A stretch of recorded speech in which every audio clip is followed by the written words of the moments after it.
and start our webinar for today. So I just want to welcome everyone to Future Generations University.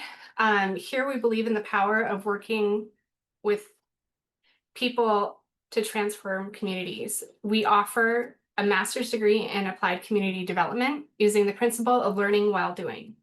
Individuals from around the world applied methods and tools to create sustainable change within their own communities, which serve as their individual classrooms.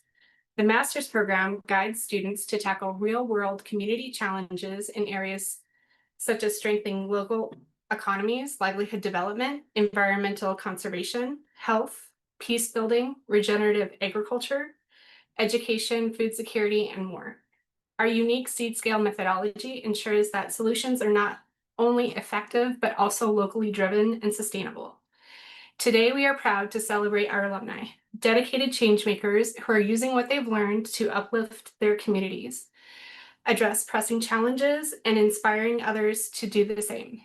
This alumni success sharing session is a platform to highlight their incredible work, share their valuable insights, and foster connections across our global network. We're excited to have you join us as we learn from one of our outstanding alumni and explore how they've applied education to drive meaningful change worldwide. I encourage you all, if you haven't seen in the chat, to go ahead and just tell us where you're joining from, your connection with the university, or the connection with the topic, or Kimberly. We'd love to hear from you. And I would like to go ahead and I'm going to mention that we have Lindsay on tech today. Luke is our moderator, and Kimberly is, of course, our presenter. Luke will go ahead and do a short introduction for himself, and then Kimberly will follow with an introduction on herself as well. And then the presentation will start. Thank you so much for joining us. Well, good morning, good evening, or good afternoon, depending on where you are joining us from today. My name's Luke Tayloride. I serve as Vice President of the Community Engagement Division at Future Generations University, advancing our portfolio of action research partnerships around the world. In addition to serving in that function, I also get to serve as a faculty member, and where I teach our Introduction to Applied Community Change course.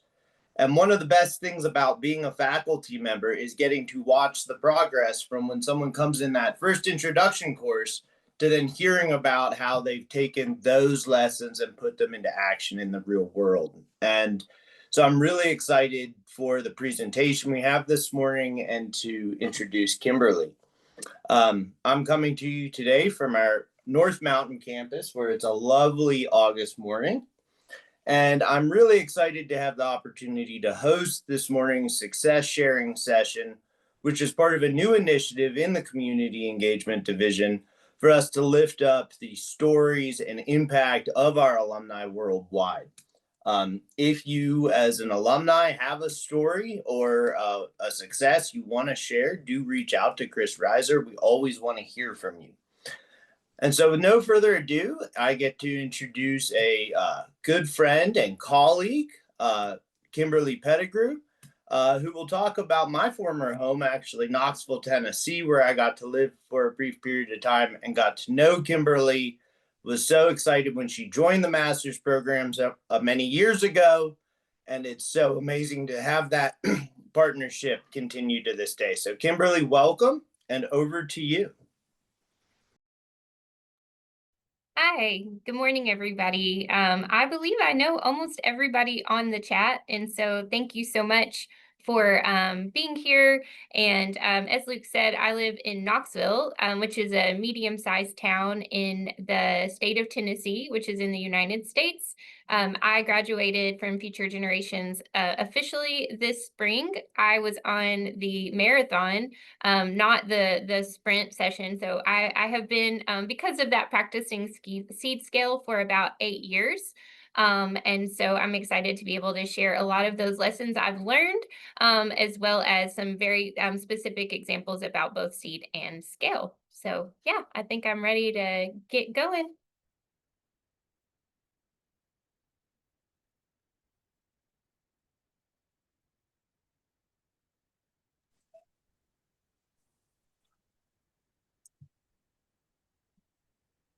Kimberly, are you able to share your slides?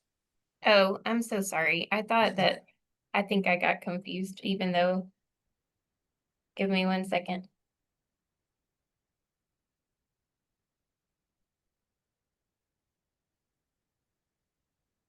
We've got a couple folks still joining, so don't worry. We're getting off to a rolling start. Sorry, Chris like double checked that was me. That was a me thing, not a her thing. So yeah, I believe that everybody on this call is really rooted in the seed scale methodology. So I won't spend a ton of time kind of going over that, but I did want to include Kimberly, can you shift to a presentation mode? We're seeing your sidebar. B. There you go. Perfect. Thanks, Luke. Okay. So yeah, but as to start, one of the things that we've learned in seed scale is really talking about seed empowerment and scale. And so all of those things require collaboration. When Chris reached out to me to share around cooperatives and collaboration, I was like, oh, well, the place that I live in Tennessee, we're not actually legally allowed to cooperate here. And she was like, well, that's okay, because that's the whole point, is that you found ways to work around legal barriers. And so I did want to be clear as we're entering the conversation that as it relates to a business cooperative, the place that I live does not allow that type of business to exist. And you are able to do it there's a few workarounds where you can accomplish some of those goals. But if you have similar barriers, just know that it doesn't mean that cooperatives aren't for you, but a lot of that work will be centered around collaboration. So as I mentioned, we'll go through some examples from that seed perspective as well as the scale perspective. And at the very end, I'll talk about some very specific tools that you can take home with you. So as you're listening, anything that you pick up, know that I'll be happy to answer more questions at the end as Luke and I go through the Q&A. So once again, just for anybody who has not seen this diagram before or who is part of the Future Generations University faculty, students, or alumni, seed scale really does build from a different place, right? In the United States and many other places, we try to solve problems starting with the need. And we know that that doesn't lead to sustainable change. And so seed scale really takes that model and flips it on its head. We start with what we have, which is assets and human energy. As we grow those things over time, then we're able to see empowerment and scale. And so I just wanted to once again center ourselves on that topic this morning. So a little bit of background about the work that I do in Knoxville. Everything that I have done has really been rooted in a food system. I'm a highly visual person, so I always appreciate knowing what food system means. And so for the purposes of today, what we quantify as food systems in Knoxville is food production. That can be farms. It can also be smaller home production or community gardens. Processing, so taking that product and making it into a usable form. Distribution, right? Cold storage, farmers markets, grocery stores. Consumption, how we consume food, what barriers we may have to be able to do that, such as cultural needs. Maybe we don't have a home. And then waste and recovery. The United States has a lot of abundance in this area. And so it's one of the places that we've been focusing a lot on over the past couple of years. So that is what what I mean when I say food system today. Before I even knew what seed scale was, I had begun participating in the Knox County Food Policy Council. It is a convening of stakeholders that has met, it's actually 45 years in just a couple of months. And so we have come together to solve issues within the food system. 45 years ago, a lot of people were trying to solve things using charity, right? If somebody's hungry, let's give them food. If they need shelter, we can do that. But food policy was really trying to get at the root cause of these issues. And so it's the first kind of documented example within the food system in the United States of people taking a systemic approach to change. We have no budget. We also have people who provide staff support, but we don't actually have a staff member. We're a mayoral appointed board, so we don't even have like a 501c3 status. And so when I came to seed scale, I felt very uncomfortable because a lot of it is like not monetary, right? It's using other types of assets and collaboration and convening. But because we have this 45-year history and I was able to inherit that, it's given our community kind of a leg up to collaboration that other communities may have a very different starting point. There's nothing like disaster or change to really galvanize the work of individuals. And so COVID-19 was really when we transitioned from a council to having me as a staff member at United Way. And so I am now kind of overseeing food systems. I have somebody working under me, but really having that as a very specific body of work coming out of COVID-19 was important. Throughout the United States, we had really long lines of people waiting for food. People were struggling to access resources. And Knoxville's data was like, hey, y'all actually gave away less food through food pantries than you did the year before. And people weren't really calling, like, what did you do? And then I started realizing, like, it was seed skill, right? Like I practiced seed skill. We brought people together. We said, what do we have? We said, what are we missing? Can the assets that we have cover those things? And so it was pretty impressive to be able to use this methodology during that really difficult time and to see that what we did and how we solved the problem bucked the trend for the entire United States. And so that is technically how I earned my job is by applying seed skill during the times of COVID. To start though, I'd like to focus on a very specific community that I've been working with, and I did most of my labs, most of my work in my time as a student in a community called East Knoxville. The slides are not exactly beautiful here, but it says building a self-sufficient, sustainable, and resilient food system on the east side. After we talk about this specific community example, then we'll go towards scale, how we've scaled that work. And then once again, we'll start talking about the tools. So this area of Knoxville where we live in currently has a population of just over 5,000 people. 72.4% of those are Black and 2.9 multiracial. It's heavily populated by people renting rather than owning their homes. Incomes are very low. It is the actual lowest income zip code in all of Knox County. People who are born in that zip code have chances of earning less than $20,000 when they're adults. So there's not a lot of opportunity for people in those communities. I began working there because there has been a lot of historical disinvestment from a community. And one of the things that has happened is that people do not have access to healthy, affordable foods. In the United States, we call those food deserts. And so when I started this class, that's where I began. And so here is my revolution of rising aspirations, just like that first document that we talked about where we started, which we'll go into these specifically. But as you see at the very center, access to healthy foods was kind of the place that the goal that we originally had. And then working our way all through 8 years of experimentation, successes, failures, to the point where we're working to establish a Black-owned brick and mortar grocery store. I am not a member of the community, nor have I been food insecure. And so I just want to share that this work is not my own. My job is really to support the community to achieve their goals. And so just know that in this process, I'm really sharing stories that are owned by people that are not here today, but that I do have permission to share, especially as it relates to how I learned a methodology to impact that community and give them more skills to thrive and be empowered.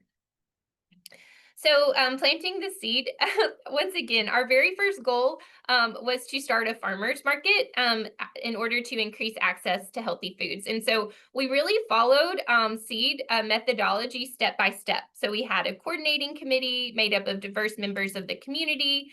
We had evidence based on, once again, there's not access to food here. There isn't a farmer's market. We built from existing assets. So we used organizations already excited and working in food in the community. We learned from successes. So when we wanted to start a farmer's market, I was actually working at an organization that had run farmer's markets for 20 years. So they brought me in as sort of a technical assistance expert to help them achieve their goals. We used work plans to keep on task, and then we kept momentum going by adding additional gifts to the table, right? So as people became involved, maybe they became vendors, maybe they were able to just buy a tomato or okra. Okra was very popular. We focused on mid-course corrections by using vendor surveys. We did some dot maps, those sorts of things. So I wanted to like lay out very specifically, this was like my first class, and I was doing everything exactly like as the methodology goes. But as time progressed and things became, we ran into barriers, you can see how we've sort of like adjusted and grown over time. So as with any good goal, you think you're going to solve it easily, right? So like, there's an area that doesn't have food. Let's have a farmer's market. Unfortunately for us, that didn't solve the problem. So during that time, we really started to realize, like, why doesn't this area have food? You know, like that doesn't seem to be randomly occurring, right? And we learned that there are all these historical reasons why the community lacked food. And most of them were access to wealth and power. So one of the things that happened in the United States, if we've had class together, you've heard me talk about this before, but in order to be able to have housing, in order to be able to have businesses, oftentimes individuals need loans to be able to have enough money to purchase and secure those pathways for themselves.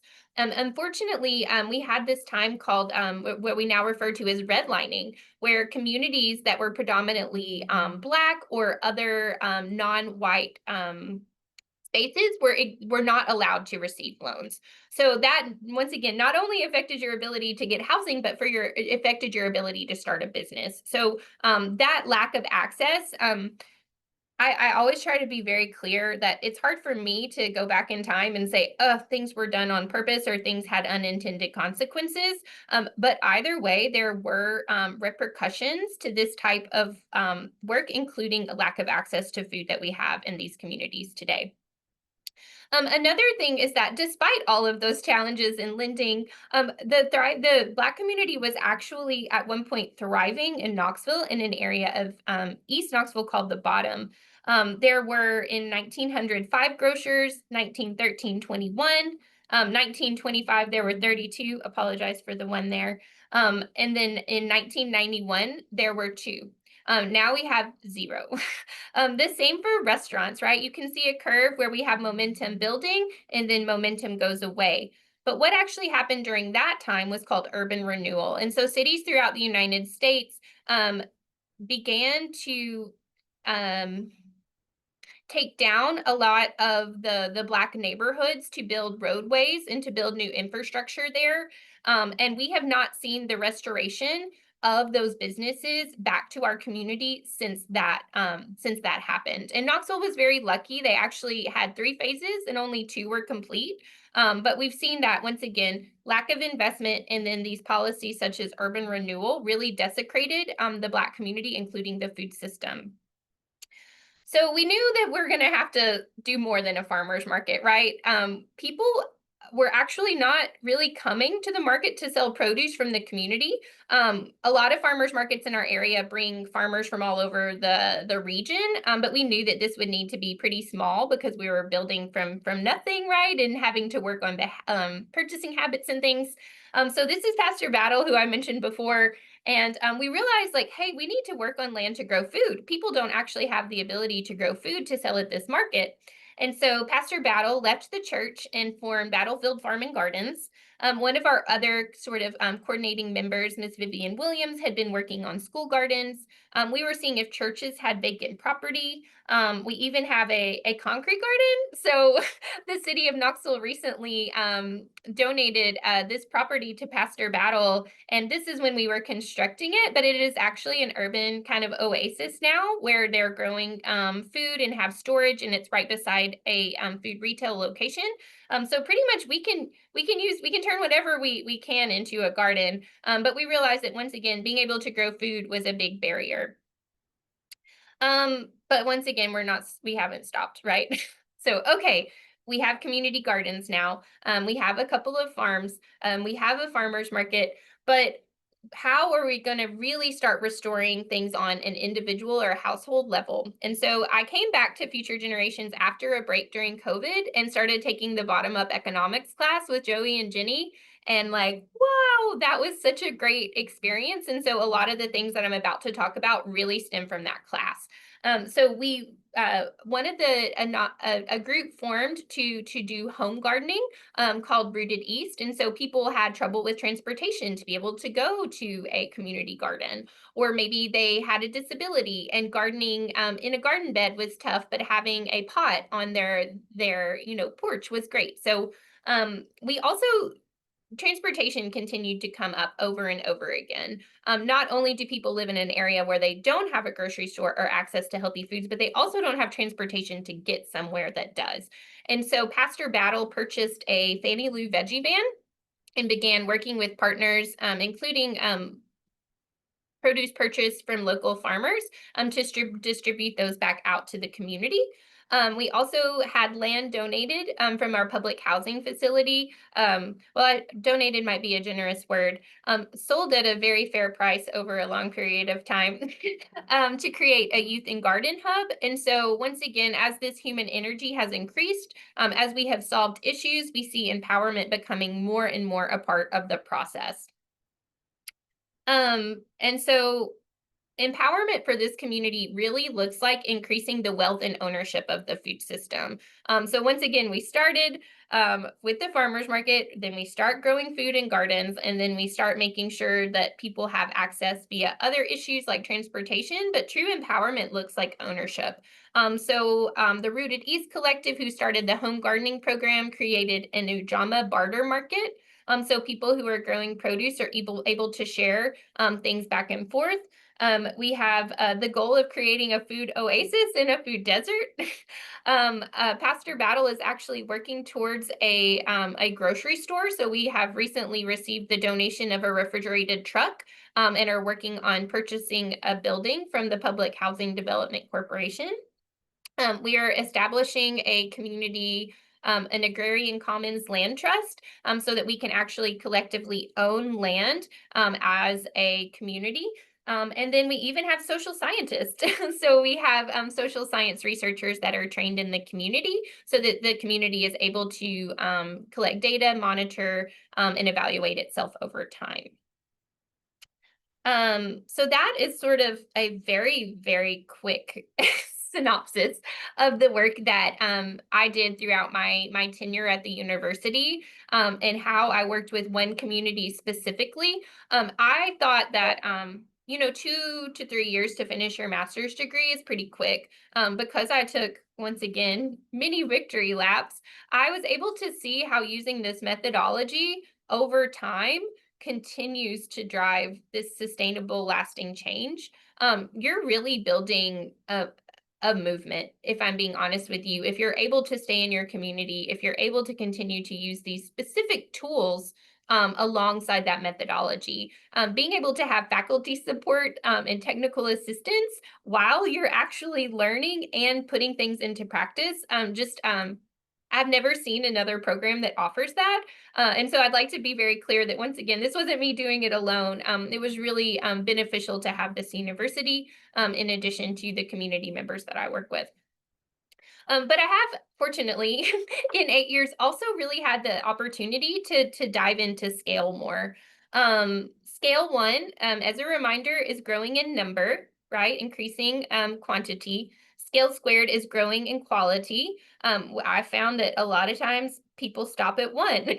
And so really being committed to quality has been a huge portion of the work that I've been doing over the past 3 years at United Way.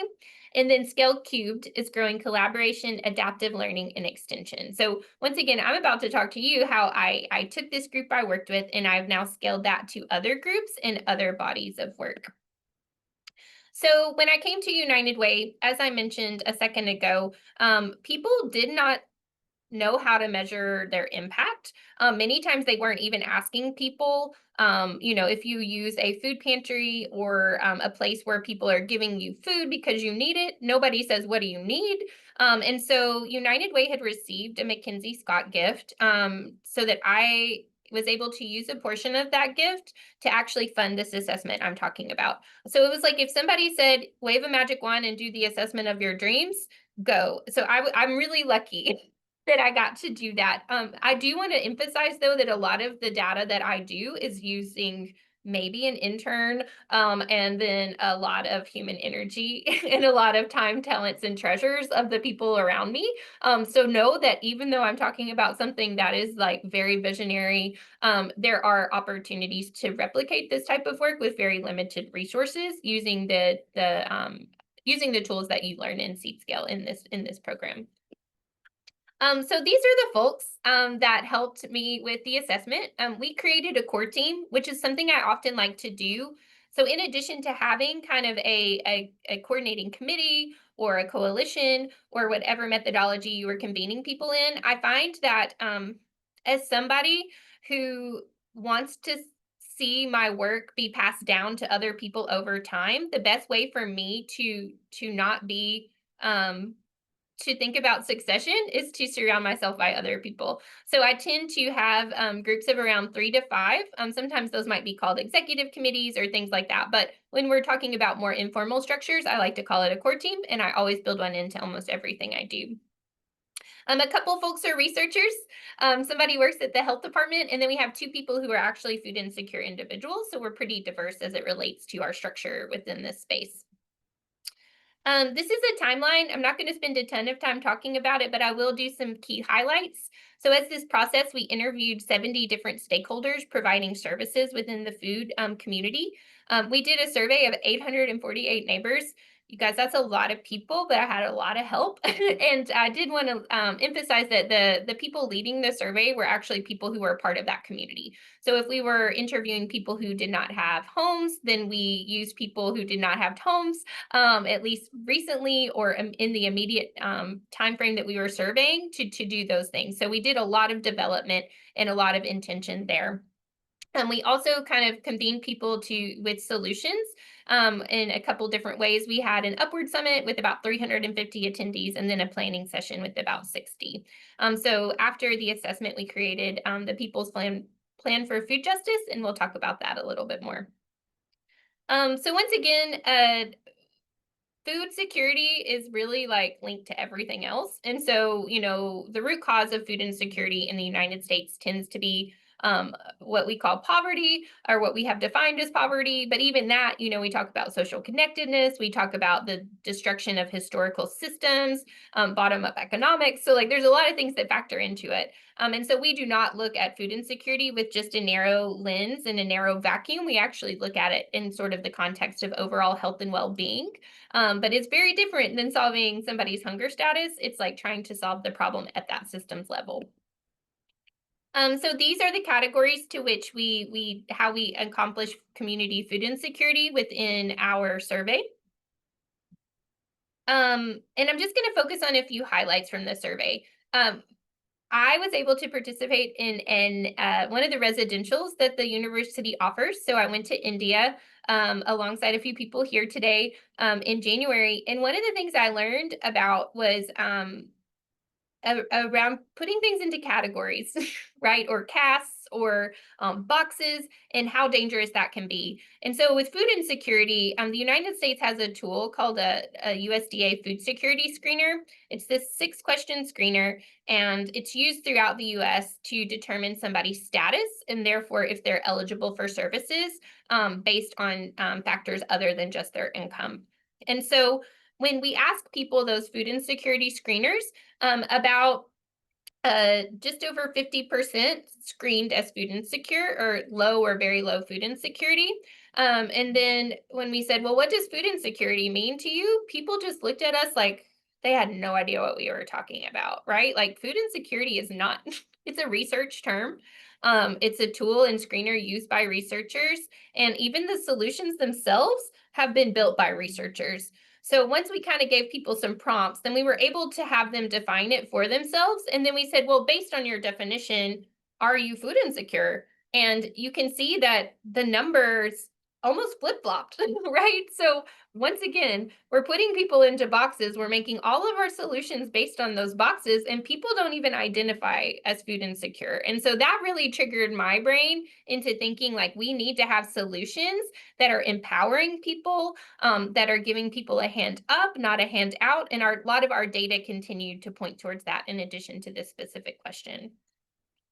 Some statistics, which I'm not good at, but one of my research core team members is, in our data sample, people who don't own their home are 2 times more likely to be food insecure in our community. Longer walks to grocery stores, 3 times more likely. And people who are in poverty, once again, the biggest driver of food insecurity, 8 times more likely. Common barriers, as we've talked about, are transportation, access, and affordability. We were very excited that 97% of people thought it was important to conserve land to grow food.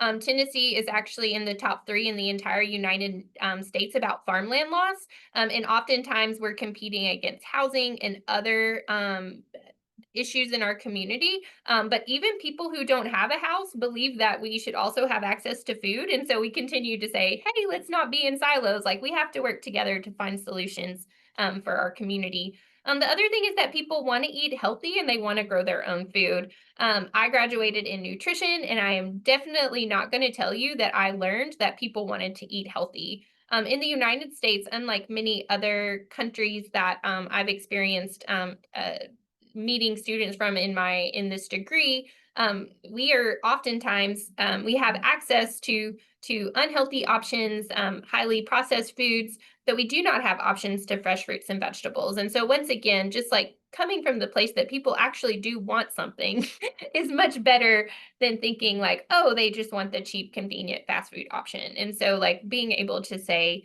once again, we're not standing in for people. People are able to be empowered and say what it is that they want. Wealth is something that I've thought about a lot, right? Like I've talked a lot about poverty as a driver of food insecurity. But in the United States, we really think we really like put wealth and we only associate it with money.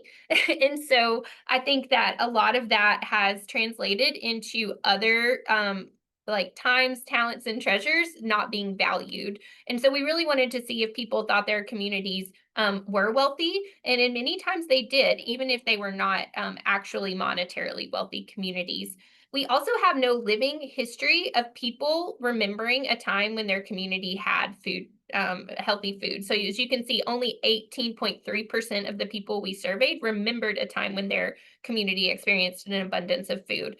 And if we go back to that historical context, we're really only looking at like 1, in some cases 2 generations removed from when we have a lot of businesses, when we had an abundance of food in these areas. And so it's really hard to tackle, like here's how to use a potato to make potato soup when we have no living memory of, that your community has that identity. And so we have had to do a lot of restoration work. I won't be able to talk about everything, but we even made a documentary. One of our community-based organizations made a documentary about the food system, and we've tried to find those stories from elders so we can keep them alive. Like this is part of our identity, right? We did care about food. We did have restaurants and grocery stores. So once again, just a few, I just wanted to put more information here in case anybody was interested, but a lot of wealth was really tied to that word abundance. And so abundance is something that will be a thread, and is honestly just a word that is like really center in my life right now, because we talk so much about scarcity in the United States, where we actually don't really struggle with scarcity much. And so really transitioning to abundance has been a big pivotal role in my mental model. Social cohesion, people who don't have a lot of food work together, but they don't necessarily believe that their government is working for them or with them. And so it's interesting to once again understand how communities are taking care of themselves and adapting to change over time. And once again, when you support a community, rather than coming in and saying, here's what you have to do, or here's what the data shows, it's really different because only a community will be able to save itself. And so a lot of what my job is to do is to say, here are some ideas, here's what we've seen in other places. But really it's your human energy and your assets that are going to drive the change over time. So as we're coming out of assessment, we have to set a new table. We have to create a space where, you know, we're moving forward together. And people who don't want to be a part of that, right? There's always those people who don't want to collaborate, but we do have to set the table for collaboration. And that does look very different than each group or each individual trying to solve the problem, or use the assets available for themselves. So the first thing that we did as we were setting our new table, like trying to figure out our goals and our strategies for change, is that we asked the people, right, who were food insecure that we surveyed, like, what should we do about it?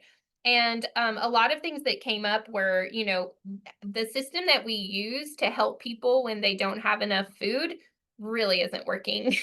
The hours, the quality of food, the types of barriers that people experience around shame and trauma, it's just not working. So we need to deal with that. Once again, affordability is a huge issue when we talk about quality foods, and we have such a high poverty rate in some of these neighborhoods. And then policy, right? Like, people brought up policy as the number 3 open-ended response. We also, I will be clear that I think more than 800 people answered the question. And so we had a very high rate of open responses, mostly, once again, because we were using people that they knew or trusted or had identities similar than them to even have these discussions. And so, pretty big list. But did want to just kind of call out a few things at the top. Um, so after we figured out what people wanted, then we're like, okay, now we need to bring the, you know, 60 organizations that are doing food work, to say, like, well, what are we going to do about it, right? And I was really interested in thinking of strategic planning as a visual tool and less about like a big Word document. And so what we did is we hired an artist who actually works with a future generation student right now, and we took some outcomes, and then we collaged and we drew what we thought was like this visual experience of like how we could adjust the work that we were doing and what we even wanted the future to look like.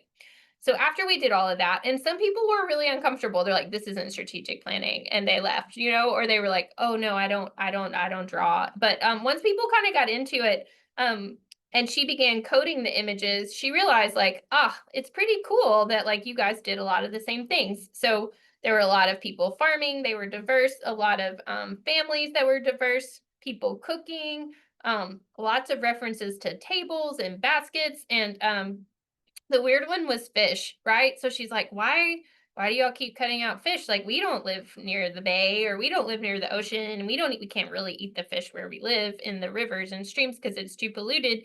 And she realized that there's all of these images are images that withstand the test of time. They're like images that make us human, right? They're not like an image that is what's trending on TikTok. Like, these are things that we all know. And so fish is really common, teaching a man to fish, or the parable of the loaves and the fishes in the Bible. And so she thought, like, ha, you guys are actually really aligned. And so this is a strategic plan that we created called the People's Plan for Food Justice.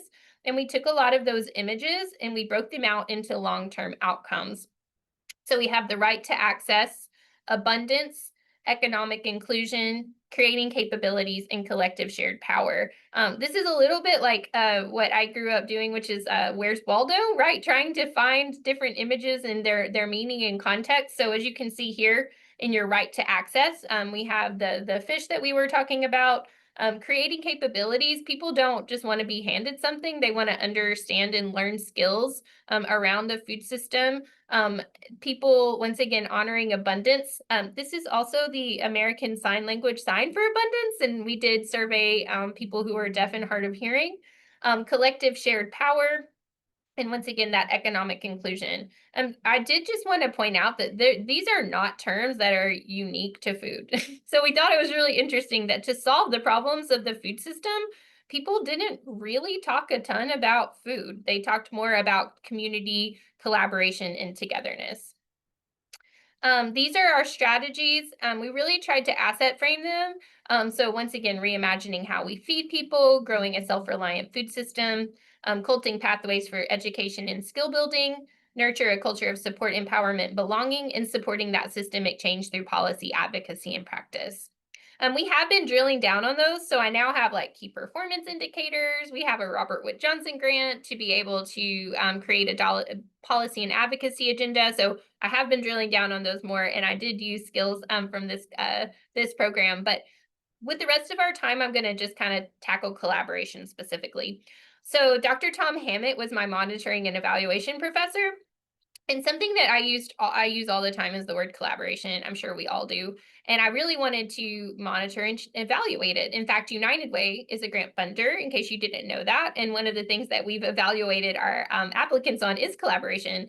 And Tom's like, well, you can't really do that unless you have a scale or definitions. And I was like, duh, right? And so before creating something, what do? We look on the internet. And so the Tamarack Institute actually had this collaboration spectrum, and it was very meaningful to me. I think it really speaks to what cooperation and collaboration is. So in the left end of the spectrum, we're really talking about competition, right? Like we're actively competing for resources, even though we're probably trying to solve the same problems. To coexisting, right? How many of you are like, yeah, they maybe do something similar to us, but we don't really talk. We just kind of like keep doing our thing, right? I'd say a lot of groups are kind of in that space.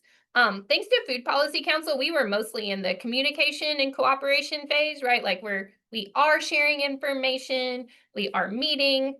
But where we've really been trying to get to is that coordination, collaboration, and integration, which really talks more about that empowerment and scale place. So this has been very helpful to me. I use it all the time when we bring groups together of like, where are we when we start? Where are we when we end?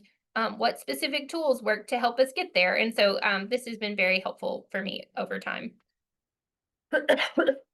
Once again, justice. Justice is kind of a word that we're struggling with in the United States right now because it seems bad to some people. But what we're really talking about when we're saying justice is really restoring people's ability to take care of themselves.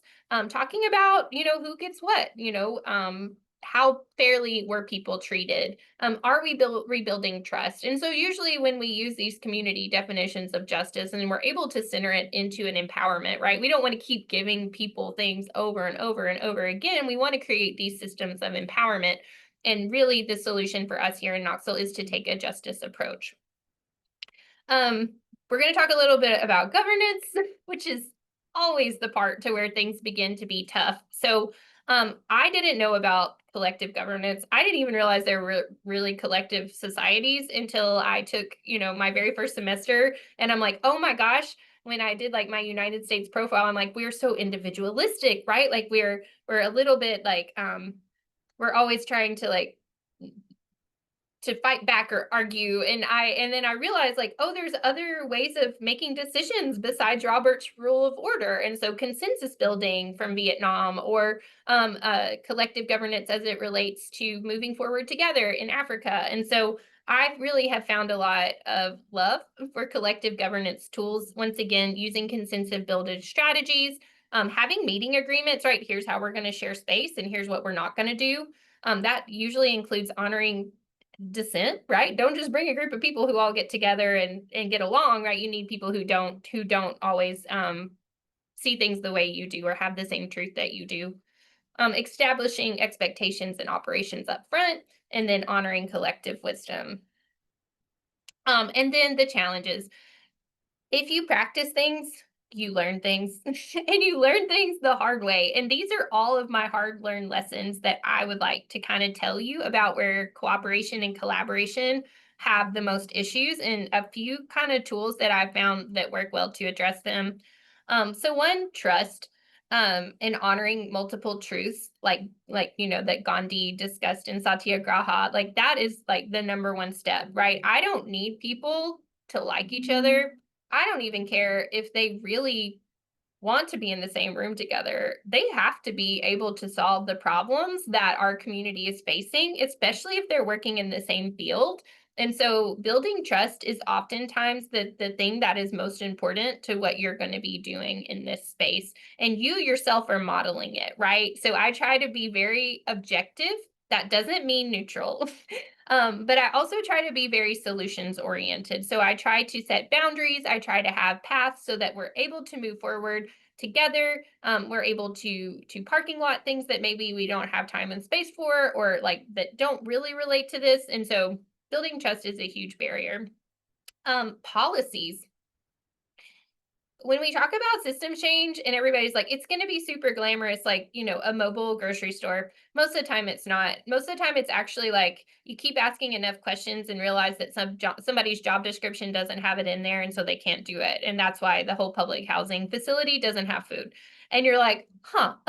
So don't be afraid to start thinking about solutions as it relates to policy or planning, or other types of structures than you may be familiar with. Once again, individualism versus collectivism. Trying to collaborate requires you to take a collective mindset. If you live in the United States, that's really hard. If you live in other cultures, I feel like maybe you have more ability to be successful, but it doesn't mean that it's easy. Really trying to think of things in a way that you're working together. Once again, my state doesn't even allow me to cooperate. So there's just so many barriers that happen. Extraction.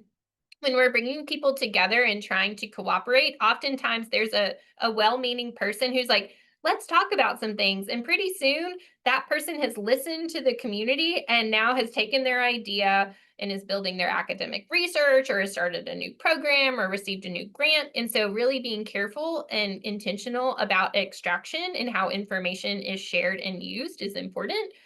Obviously we all extract from everyone all the time, right? Like talking about collaboration, I'm sharing something from the Tamarack Institute. So acknowledgement is really important. I didn't come up with it, right? I didn't even come up with this collective stuff. I learned that from my classmates. And so it's something that like really just acknowledgement helps you avoid extraction in most scenarios. Power dynamics, I think that one's pretty self-explanatory. But what I really, really, really, really, really, really, really wanted to emphasize is writing it down. I can't tell you how many times that this has happened where not having a contract, not having an MOU, not even having just a social contract has resulted in long-term harm and irreparable damage. How we work together, and when we start a relationship, whether it's a romantic relationship, a business relationship, those are your happiest times, right? Everything is great. You're going to save the world. You get along so well. You're perfect. They have no flaws. But then as time progresses and things get hard, then we realize, uh-oh, what have I gotten myself into? That person did what I never thought they would do, right? None of us, when we're stressed, are going to be our best. And so having written agreements is very important. I'm really lucky now at United Way that I have legal counsel as part of our nonprofit. But before that, I was lucky and took a class, once again, my first semester at FGU, with Ruben Puentes, and he was mentioning this to me, and I went to the library and I checked out a book about how to write MOUs, and that got me through a good 6 years.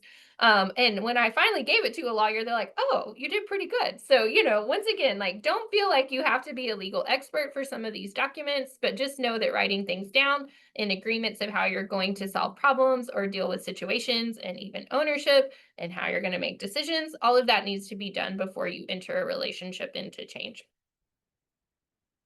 That is the bulk of my presentation. I feel like I could talk about these topics like for hours, and I know I've learned from so many of you, even here on this call today, if not all of you have helped me be a part of this journey. So thank you to the university, thank you to the faculty, the staff, and to all of my classmates over the past 8 years.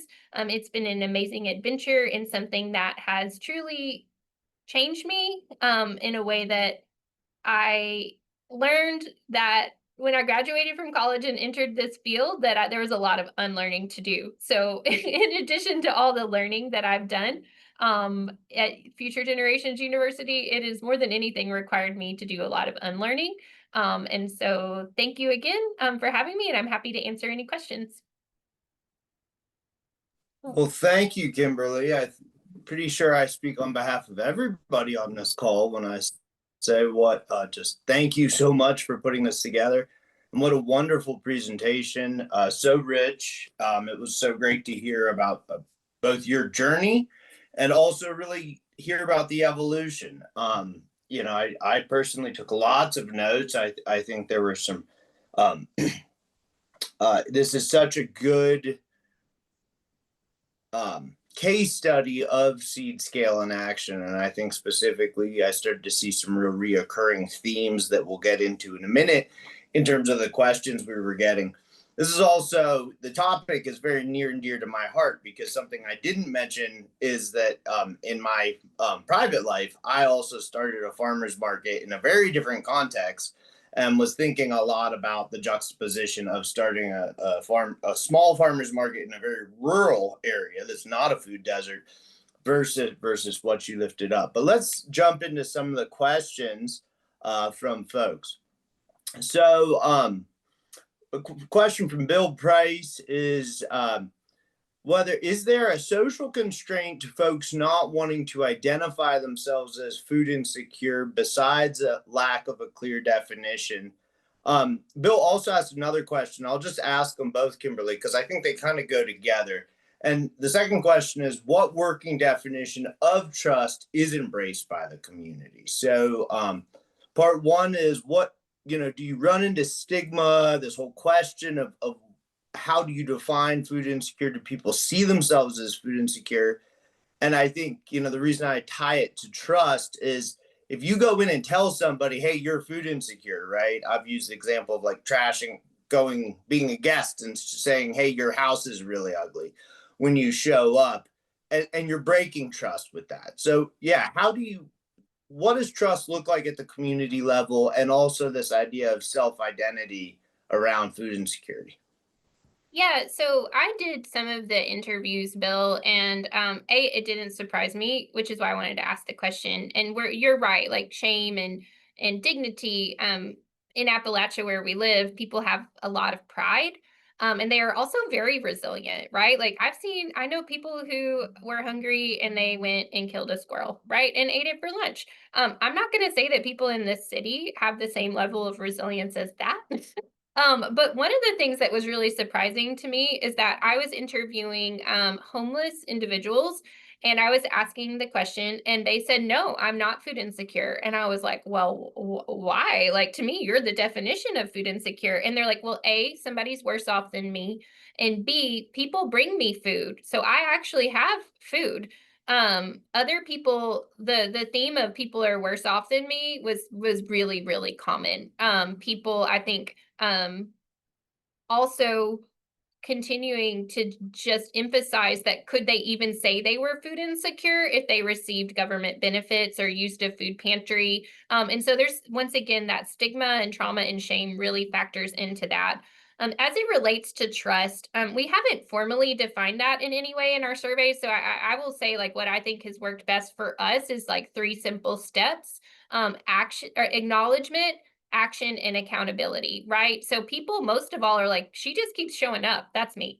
Like, you guys can't get rid of me in future generations either. Like, I'm big on acknowledgement, right? Like, let's first talk about why the problem is here. Let's talk about our roles and how we got here. And then let's commit to action. And then as we're doing that action, we need to have accountability. And so I have found in my community that that's a very easy way to build trust. We also need to be very clear in our intentions, right? I am a white woman who has never been food insecure. Why am I here? Why am I the person doing this work? So telling people your why is important to building trust. And then to also let them know that, once again, you are personally accountable to growing and learning. So people have told me, like, we tried this and it worked terribly. Or even the word homeless, I was using the word houseless, which is what a lot of my friends told me I should be saying to be socially appropriate. But then somebody who was homeless told me that was offensive to them because they didn't have a home. And I was like, so once again, acknowledgement, action, and accountability kind of comes into play for all of those things. Thanks, Kimberly. And building on that, something I noted, and I think it kind of to tie a couple things that came together in your presentation, because I thought it was so interesting to hear what a long history that Knoxville has, going all the way back to that early food policy work, helping set a standard for the nation, it sounds like. But then also, as you were talking about trust, a lot of what you were saying around trust is around that kind of how to build trust in your community, right? In that bottom up. Um, it then gets harder, right? When we kind of think about that bullseye, as you extend trust out into your other partners. You already talked about the extractive nature of experts. Um, and also, you talked about the limitations of policy, right? Like they say you can't even work cooperatively. And I'm thinking even back to the stigma we feel in Appalachia around welfare. It goes back very, very far. So, can you talk a bit more about that? I mean, building trust, it's one thing to build trust among the disenfranchised, right? Because you all share that in common. You're angry at the system, and we've seen that a lot in the current.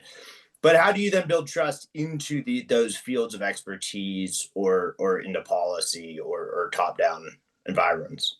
Yeah, so I'd say that we have sort of two types of convenings. One are places that are very safe for communities, such as a lot of the work being done in East Knoxville. But the Food Policy Council itself is actually has representation more from institutional levels, be those really large nonprofits like the Feeding America Food Bank Network, and even like public housing, our planning department, our health department, and so the university, right? So we have found ways to combine institutional stakeholders with that grassroots energy. I even have somebody who is in Section 8 housing who is serving on a committee with one of the chief level roles at the Public Housing Development Corporation. And it kind of goes back to the honoring each other's truths.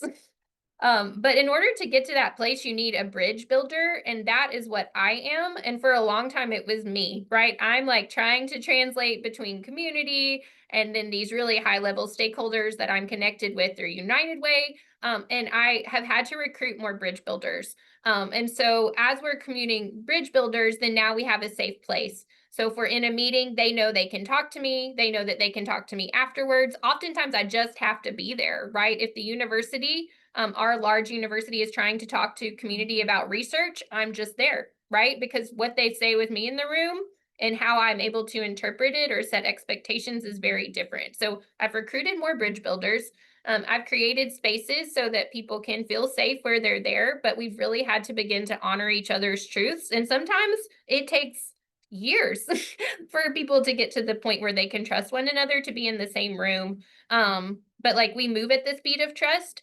So until we're able to have that beyond just people trusting me, they have to start trusting other individuals and institutions, then we won't be able to see long-term success and change. Right. You definitely want to move out of a kind of hub and spoke model, right? And get into a more networked. And I think that's a good. We have another question from Melchiad, who's in Burundi. Um, and he mentions that he does a lot with cooperative community engagement. And I know, having worked with Melchiad, that he does do a bit around community gardening as well. And he says one of their biggest challenges is leadership. And he's wondering if you run into any of those same leadership issues. It seems to me it ties directly back into this point you already made about collective governance. But let's dig a little deeper into the response you just gave, because yeah, what does it look like to, because what you were just saying is I can't be at the middle of everything, right? And so collective governance does require this extension of trust, but ultimately in collective governance, you're kind of trying to decentralize leadership, right? Can you say more about that? And I'm assuming that's not easy. Yeah, so I think you have to model it. I work at an organization that's been around for 100 years. That takes a lot of power, it takes a lot of wealth, it takes a lot of risk aversion, and I can only model the things that I do, and then other people can see that, like, oh, this is what's being modeled to me. So for example, in all of the assessment work that we did, United Way paid for it, I'm driving the ship, but I created a core team.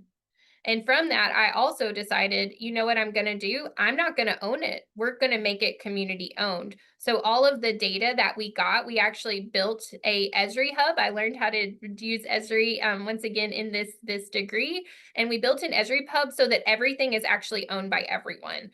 That is not common. And we said it from the beginning, right? And so I think that like if you're trying to move forward together, you are your worst enemy because you have an ego and you are going to have to set up structures and processes to protect yourself from yourself. So the whole reason why I do cooperative things, the whole reason why I have acknowledgement, action, and accountability is because I, as a human, have the ability to be extremely destructive because I'm a very highly strategic thinker. I read a lot, and I think I'm really like wise into paths forward. But I have to surround myself by other people so that I don't make those decisions in a vacuum. And so it really goes back to governance. It also goes back to those establishment of shared visions and values. And then the need to let things go if there is no succession. Like you have to prune as well. And so if there is not the leadership there and you need to let something go back to seed for a while, like that's okay, right? Like for community gardens, we started about 15 years ago. The seed went back into hibernation, and then now you see that it's been blossoming again, right? But that doesn't mean it won't go back into hibernation. So your job is to also incubate some of those things and be okay with those failures too. Absolutely. I mean, just to pick up on a couple of those themes there, this whole idea of learning to embrace failure. I think, we tend to think of leadership as having all these decisions, like hard decisions and dynamic moments, but really the hardest part of leadership is that process of letting go, right? Is learning to be patient and share what's in your head and get it up on the board. And when it works, I always think of the Gandhi quote, there go my followers, now I must catch up. But if you're running and they're walking, that's not good leadership. You're just making everybody else feel slow. I also want to go back to the point you were saying about you know, letting go and letting the narrative be built collectively, because and some of what you were just mentioning with Esri, because it ties perfectly in with a couple other questions that came from the audience. So Lindsay asked, how did or do you ensure that voices are authentically represented and not overshadowed by the professional personalities, right? So yeah, I mean, how do you make sure that voice is? And then we're going to get even deeper into kind of what makes good evidence, because Dan will ask some questions. So, but I think before we get into that deeper level, this whole question of you already mentioned the professional, like the academic who comes and almost extracts data. Um, and not only is that disingenuous to the community, right? But it does keep the community almost like they then look at that data and it changes their perception of themselves. So how do you really lift up building on that trust to get ensure that those voices are then represented in how the data is collected and disseminated, right? Because I think that's, you can listen all day long, but if then it's interpreted by an expert and only shared with other experts, that is also disingenuous. Yeah, so I'm going to give like a way that we worked through it specifically with our local land grant university. And then that is probably the best blueprint for how we approach it in all other scenarios with partners. It's really about adjusting power dynamics. And the first thing that you have to do as somebody who's being committed to multiple truths is you have to know where people actually are versus where they say they are. And so our university is not a community engaged research institution, right? Which is partly why I came to Future Generations in the first place. So a lot of participatory methodologies and things like that are not able to be moved through our institutional review board. There are a couple of examples that are exceptions, including a few of the food systems researchers. But so what I did is I actually am now on the university's human subject research IRB committee to drive the change so that that can be accepted. But even further than that, we're actually having to change the bylaws so that it can be something that is a path forward. So I'm able to talk to all the deans of research and say, y'all are extracting, you don't mean to, but this is the unintended consequences of some of these relationships. But then we also, once again, are able to model examples. So I have worked with some faculty that have allowed shared ownership of white papers of IRB research projects. We have an NSF planning grant right now that is actually community owned. And so we have specific examples so that people can look and model those things forward.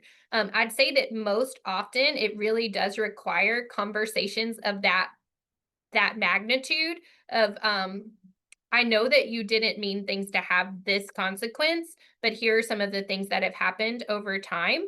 And here's the ways that we can move forward. So it goes back to that acknowledgement, action, accountability kind of over and over again is the lens to which I've done and built most of those types of power dynamic breakdowns. And we have been very successful, but it does involve a lot of mediation. So it's me calling somebody and say, for example, hi, you can't go above that person's head.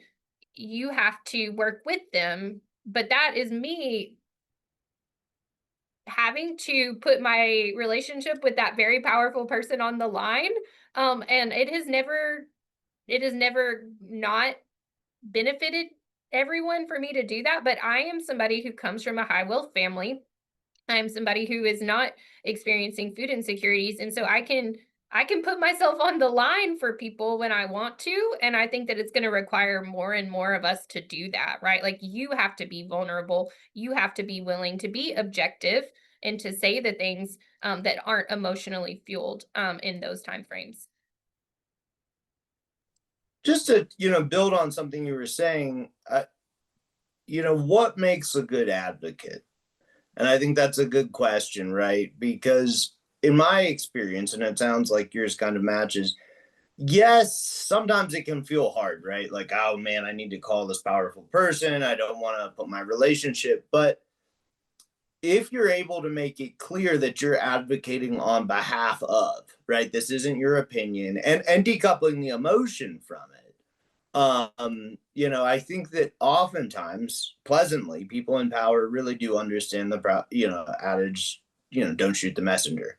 So, but being a good advocate and not getting emotionally tied up when it's often things you care deeply about is a struggle. Can you talk a bit about that? Because I do think it's one of the hardest things, right? Of like, my number one job here is just not to be emotional and stay factual but interesting, right? Like, Yes.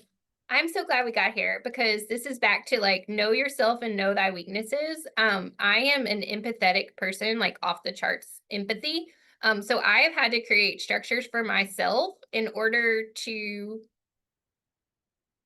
try to balance that empathetic nature that I have. And one of my best tools to do that is data. Because being able to be a factual person in the midst of emotions is really important. So a huge amount of what I do for advocacy is I spend extra time getting data. And sometimes that can be very simple. Other times it can be a huge process like what we talked about.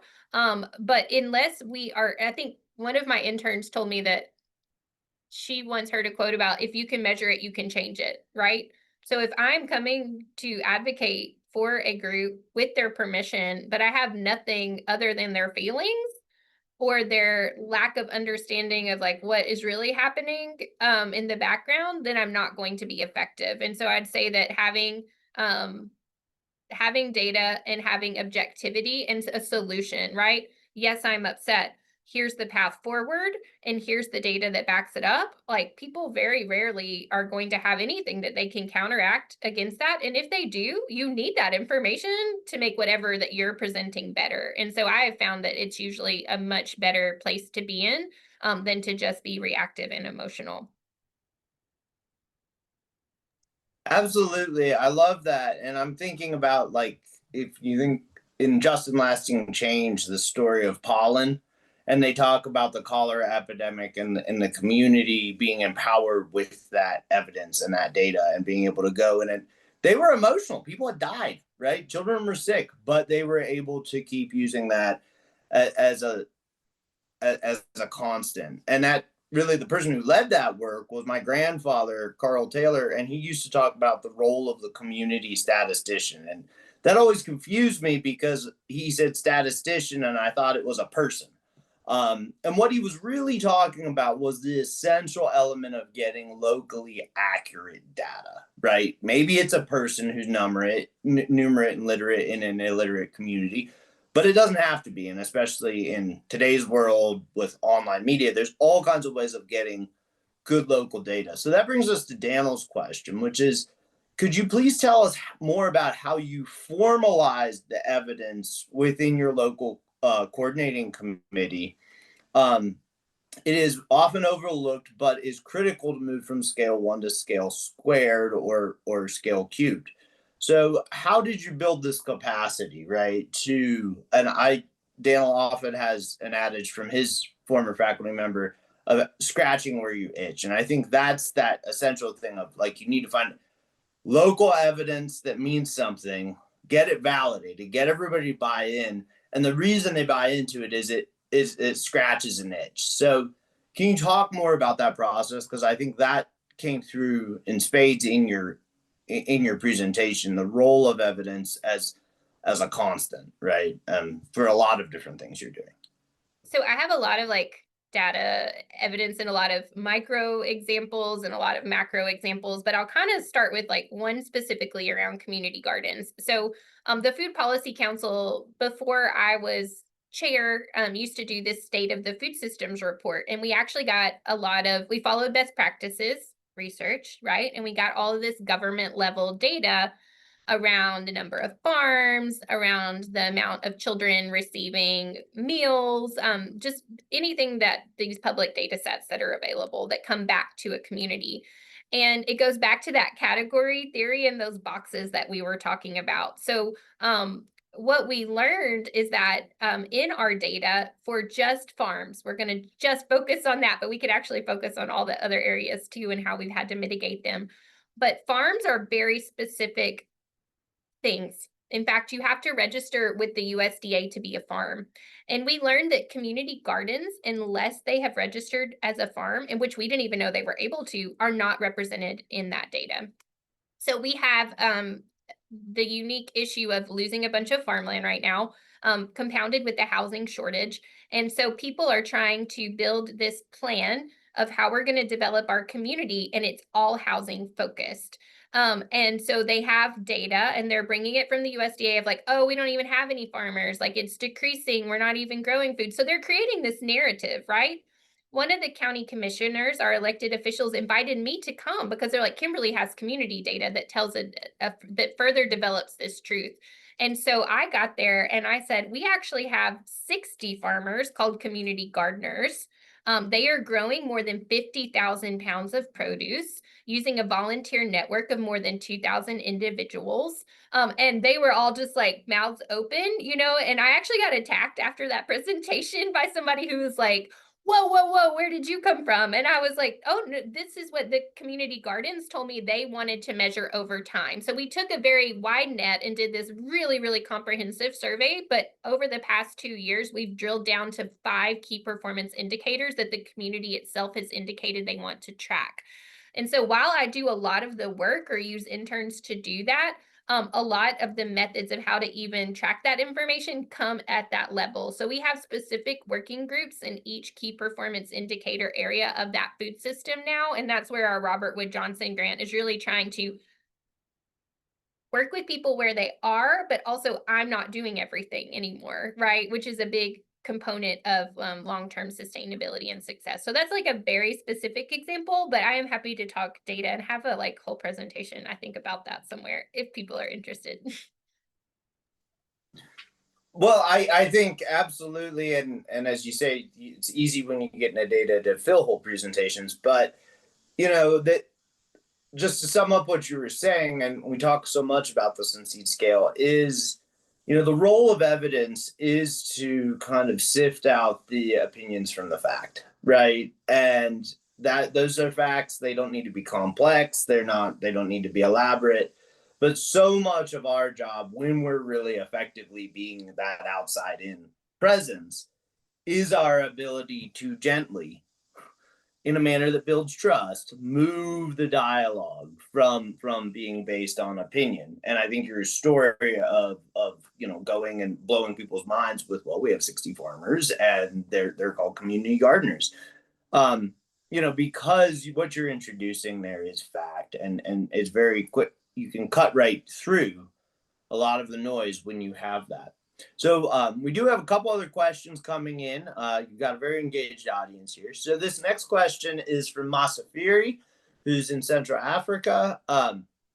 He asks, how do people manage surplus food to prevent it from being wasted, especially by preserving it for future community use if it isn't sold? In Africa, for example, during mango season, many of the fruits rot. Yet in the dry season, communities face mass food shortage. And obviously, this ties in. Future Generations does a lot here in Appalachia around value added production for exactly this reason. So, can you build on that, Kimberly? How are you all addressing that in Knoxville? Yeah, so Mossberry, I'm so glad you're here. Talk about someone I've learned so much from over the years. But so in the United States, we have a federal law that allows food waste to be donated, but that waste or that food excess cannot be sold. So value-added products cannot be created from food waste that is donated and sold. So I do want to kind of like delineate those two pathways here. So what we have is we have a huge organization called Feeding America. And what we have learned is that it's honestly all tied to what we call supply chain and logistics. Just last week, I had the football team call me and say, we have 4 tons of food waste starting September 1st, and we need somewhere for it to go. Can you help us? And I was like, oh no. So what we have done is we have these networks of refrigerated vehicles that will get food either from a grocery store or from a restaurant, or in this case, from an athletic stadium. And then they are able to then take that to other community partners who usually have refrigeration or are able to get it out immediately. Some of the things are already prepared items, so like prepared meals. They may be in really large quantities, and so we have to have a special licensed kitchen, which is something in the United States that we require anytime we're talking about food and food that will be like broken down and then given to someone else. So we have to have kitchens that will end up repackaging these foods and getting them out to people. And then we also have whole products like what you're saying. And we do have some kitchens in that scenario where people are able to preserve those things and save them over time. But I'd say that that's the place that we're actually really trying to improve right now. And so our public housing development corporation has received funds to build a whole building. And we're actually creating the design plans for that right now so that we can be able to get this waste in and we can be able to get it out. But in East Tennessee alone, where I live, at this time, we are already getting 22 million pounds of food like repurposed rather than going to the landfills. And then we have another around 10,000 pounds that are being composted because it's for what, not edible or not at the stage of that. And so I'd say, unfortunately, it's a lot of logistics. Where I'm jealous of Africa is that y'all have access to solar refrigeration and we don't have it. I want like a solar vehicle. I want all solar fridges because like what I have had to do is use the assets that I have. And those are connected to traditional energy grids, whereas a lot of the things that are coming out of China and like Ghana and some of those other places have been much more experimental with those climate smart solutions. And so I think that those are some of the big ways to do it. But how we distribute it, we have a grant right now to be like, how do we do that fairly over time? Because right now we have an abundance. We don't actually have, we very seldomly have people who are starving. So how are we going to have to get better at redistributing things equitably so that when we do reach a portion, like time of scarcity, like you're referring to, that we're able to ensure that the people who are in most need are able to access those things first. And we don't have people who are like hoarding or, contributing to this scarcity problem. Kimberly, I'm fascinating. I'm very, very interested to hear about that. I just a follow up on that. I didn't hear you mention anything with like central processing locations. So canneries are big in Georgia, around West Virginia. There's been a big push for commercial kitchens for value added production. Mixed success there. Are you all doing anything like that, or in your strategic plan that you mentioned, right? Because you've got, are there intentions to go into that value added shelf stable infrastructure support? Yes, I didn't mention it because I once again could talk for so long. But we once again kind of building off that bottom up economics class, and then some of the things that specifically were around people wanting to have ownership and wealth. We realized that access to capital and technical assistance around building jobs in the food system were a big barrier in our community. And so we received a healthy food financing initiative grant that allows us to create that technical assistance program for people who want to be a part of value added. It's like, unfortunately, the grant has its nuances. I know that Jenny, one of the faculty members, knows all about that. But in general, we're able to start building that infrastructure and provide those necessary tools to increase that. We don't have a cannery here, but we do have, and honestly, everything that comes from our state, which we have a lot of funding, but it's all individual. They don't even allow like collective applications. And so we've been trying to work with the state around that. And they have a really cool example in Northeast Tennessee where they're building a farmer cooperative, which is technically allowed, but they haven't had one in like 100 years or something. And so they're building a meat cooperative where they're processing meat and then creating value added products, because we have a lot of cattle here because we don't have great soil. And so those are some things that have been happening and how we're kind of received funding to create programming around it.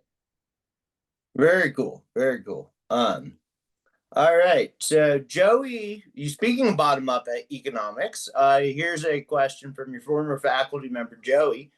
He said, generally, it's long, so I'll read you the whole thing. Generally, when we talk about seed scale, we emphasize that it's a unique method because it allows bottom up grassroots community groups to begin, grow, and own their own development. But as you've made clear, both your personal and professional identities have you starting from a role of outside in technical expert and partner, and maybe even top down because you work for a funder.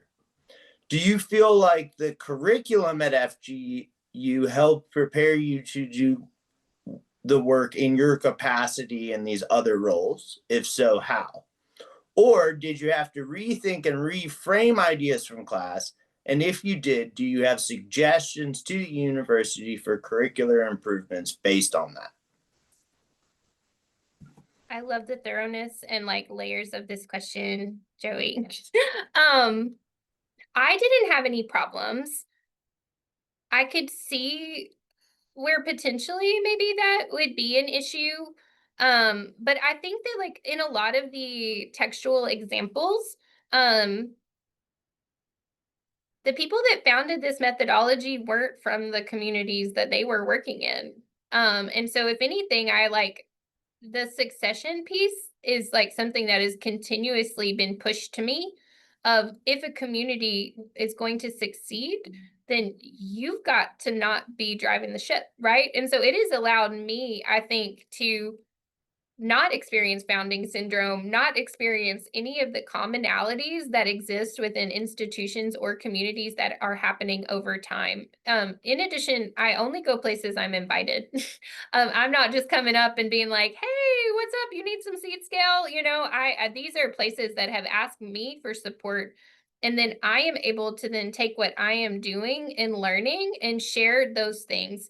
I And it takes time to embed data in people. It takes time to embed Esri story maps to people. It takes time to embed bottom up economics. But these are themes that like are probably,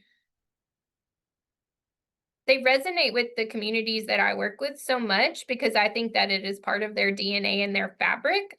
And I think if you don't have people like me that are in this program, then you're gonna miss the opportunity to really change it's easier to create a movement when you have allies.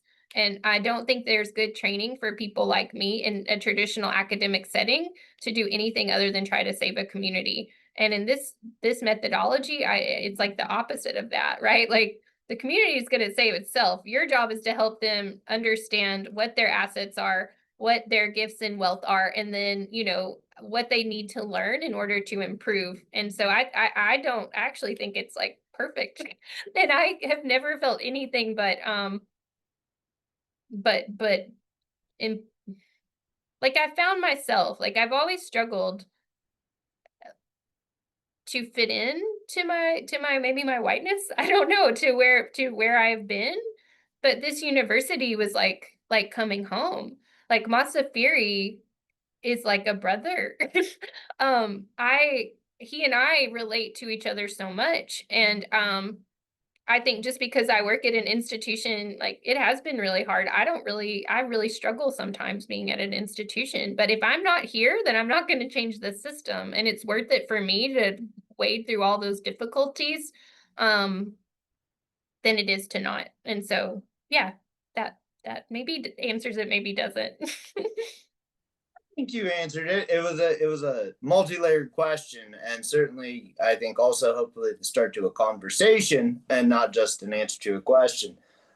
We are kind of wrapping up our time, so I do have one or two questions here that, and then we'll close up. But I do think, I mean, this has been a great story and hearing about the evolution. Going back very early into your presentation, you know you mentioned that the original goal was just to start a farmers market, but obviously why you wanted to start the farmers market wasn't the same goal as, say, the main Knoxville farmers market, which that's where I originally met you, Kimberly, right? Which is much more based on the consumer, right? And by that I specifically mean consumers with money to spend. Um, and we have a similar challenge here in rural West Virginia of starting farmers markets that maybe aren't hitting this massive customer base with income, but are still doing a lot to open up food access. So I guess one question or observation is, the constant challenges of taking an idea that's familiar to people, like a farmer's market, but then flipping the script and really doing something that's maybe a little deeper than that. And obviously this ties to seed scale and the idea of mid-course corrections, or as I like to think of, embracing failure. And you mentioned that in your presentation. Do you want to reflect on that at all, Kimberly? I mean, it seems to me that that is such a central struggle when we think about how to iterate, is how do we look at our failures as our greatest moments for learning?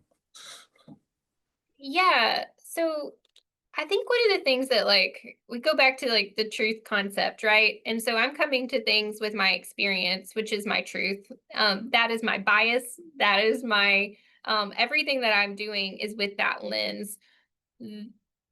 That means I'm gonna fail because I'm coming to it um with an inherent idea or inherent, like I would have told you we should never do community gardens or mobile grocery stores just from my experience. And what am I doing? I'm actually doing community gardens and mobile grocery stores. And it goes back to that a community isn't going to be saved by a community garden. They aren't going to be saved by AI. Like the community is going to be able to save itself if there's any chance of things happening. And so a couple places where I've just like continued to fail miserably and always like have to come back to is shared language. Um the language that I speak, the language that is common in institutions is not how community talks. So in climate change, for example, everybody wants to talk about climate change to these rural farmers. And I have to be honest with you, when I was learning about some of the asset mapping that's being done through this university, and they're just listening and saying, hey, what is it? How are you adapting to some of the changes? And then people start telling you, okay, well, we're doing the thing, right? Like, but we may not be calling it green or climate. We may actually just be saying, like, how are you adapting and what's the evidence that you're using to change? And so I've had to like really push myself and push my community to start using accessible language that speaks to multiple truths. And so that's been one really big failure for me, just like time and time again, is that like I'm trying to follow what people that look like me say is right instead of asking community and listening to them and where they need to be. And so once again, just like I love data, I love reading. And so I'm like, oh, this model doesn't work well, but like until it does, And so even telling community members, like, you may not think that this person has a good, like, you're judging this person a lot, but you wouldn't have community gardens unless they even created that space for you to do it. So like, let's remember that we have to acknowledge kind of everyone's truths in a scenario. So that's part of it. And then one thing I did want to say is just like the goals, right? So in food insecurity, a lot of people, when they're talking about farmers markets and farms, they're really talking about like growing food to build wealth, to create a livelihood. And I have found time and time again that people are needing to grow food in marginalized communities to feed themselves. And then when they have enough to feed themselves, then they're feeding other people. And then when they have enough to feed themselves and other people, then they want to learn how to preserve it. And so it's like getting to the point where they're selling it is like so far down the line. Just like in community gardens, right? Like that wasn't a pathway for people. They didn't even really care about it when we were going through like community gardens being okay, but we created the space so that when they did, then they never had to even know that it wasn't there. And so that's kind of what we're also doing with our healthy food financing work. It's like, you may not be ready to create a value added product and sell it. You may literally just be feeding yourselves in your community. But when you are ready, there will not be barriers. You know what I mean? So there's like some foreshadowing that we do, and we learn from that. But then there's also this like allowing a community to dictate its growth and not forcing it into a space where it needs to be, where you think it should be versus where it is. Thank you, Kimberly. So we are at time, but as the host, I'm going to go ahead and ask one final closing question. Thank you, everybody, for attending. We understand if you have to drop off right now, but hopefully you'll stick around for a few more minutes. And because we also want to talk about the next success sharing session that's coming up.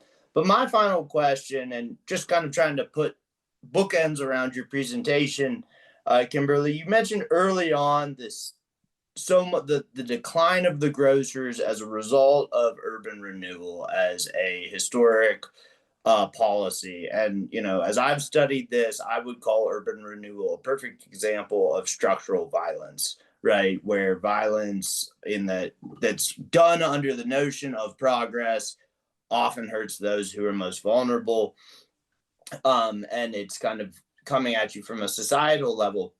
You also talked about this story beginning at COVID. And so I'm wondering, when we think of this idea from seed scale of crisis as opportunity, how did the crisis of COVID help to lead to long-term solutions to problems that hark back to this structural violence of urban renewal? Because I think that seems to me to be the meta story that you've told us today. And so I just want to kind of repeat that back and see if you agree, and also hear what are those? What are those solutions to a real structural violence problem that's been here for a very long time?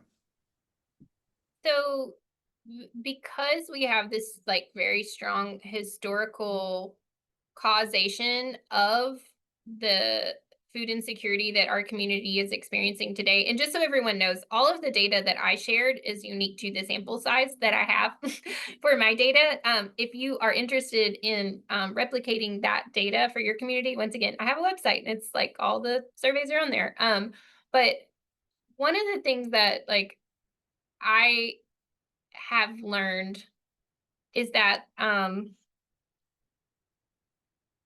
we did a futures literacy workshop, which is a really cool tool. And the first part of this session, you talk about the past, and then you talk about the present, and then the moderators like start testing your assumptions about the future. And we have found, we've now done 2 of these, one in housing and climate justice work, and then one in food. And with one of the groups in the Black community, they like the past was driving their entire future assumptions. The lack of acknowledgement by the city, by the community, of the reason why people were in the situations they were, like they haven't been able to get out of that, right? So if I just say the reason why this is like this is because of this, great, now we can move to the present with that group. And so we've been able to do that with food. So in food, when we came together, we were actually stuck in the present. And one of the things that they identified, our assumptions were that the systems would always be in place. And so then we had to learn to reframe, like, what happens when the systems begin to fail? And as everybody knows, what just happened, or what is happening right now, is our systems are failing and we are fine. Like, we are actually fine because we have been able to reframe where we are and reassess our assets, just like we had to during COVID, reassess our opportunities, be able to shed what is not working, and be okay with that, and to collaborate around how to use the limited resources that we have to drive change over time. And so I think for me, that was like something that was monumental in my understanding and how maybe we did that during COVID. Once again, just kind of using the seed scale framework. But then when we started to think about this as how to change, to reframe our own brains and be able to adapt to this rapid succession change, I'd say that those two tools in succession are what have enabled us to like drive change over time. Is like both using seed methodology and scale methodology, but then also introducing this sort of futures literacy assumptions and reframe methodology. Fantastic. And once again, Kimberly, thank you so much for taking the time to share your successes with us this morning. It's been lovely. I know that we could probably talk for another hour and a half with the group we have assembled, but we are at time.